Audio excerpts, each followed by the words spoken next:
Bien, 100% des musulmans qui m'écoutent et qui possèdent ça, ils entrent au paradis directement. Tous les musulmans qui sont considérés musulmans par Allah subhanahu wa ta'ala, ils rentrent au paradis et ils n'ont aucun souci à se faire. Alors qu'est-ce que c'est cette chose que le musulman doit avoir pour rentrer au paradis? Un atome de foi. Le messager alayhi salatu wa salam, nous a dit que celui qui a ne serait-ce que l'équivalent d'un grain de moutarde d'orgueil dans son cœur, l'entrée du paradis lui sera refusée, et celui qui a l'équivalent d'un grain de moutarde de foi dans son cœur, l'enfer lui sera refusé. Mais il faut bien comprendre ici qu'il faut rajouter le terme éternellement derrière. Déjà, on va d'abord clarifier, ça veut dire quoi avoir la foi? Ça veut dire déjà respecter les 6 piliers de la foi. Parce qu'il y a encore des musulmans qui malheureusement ne comprennent pas que le kafir, mécréant, qu'importe la religion qu'il a, si ce n'est pas l'islam, de base, il n'a pas la foi. Puisqu'il ne croit pas en tous les messagers, il ne croit pas en tous les livres. Il y a encore pire, il associe des fois certaines personnes à Allah directement. Maintenant, le paradis, on l'obtient par la grâce d'Allah, et la grâce d'Allah, elle est donnée à ceux qui ont respecté At-Tawhid ici-bas, les serviteurs d'Allah, qui ont su l'adorer comme il se doit. Mais ça ne veut pas dire que celui qui a respecté ce principe fondamental du monothéisme pur, il va pas aller en enfer un certain temps à cause de sa désobéissance. Ça veut juste dire que s'il l'a vraiment respecté, l'enfer lui sera interdit de manière éternelle. Il se peut que oui, il aille en enfer un certain temps,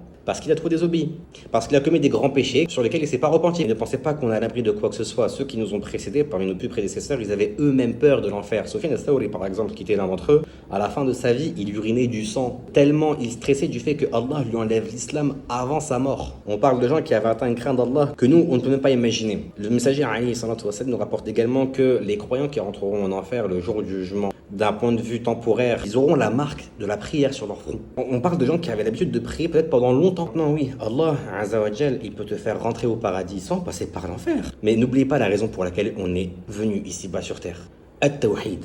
Adorer Allah de la manière qu'il nous a ordonné de le faire. Et si ça n'a pas été appliqué correctement, le reste de ce bas monde, ça ne servira pas d'excuse devant Allah et en al-Qiyamah.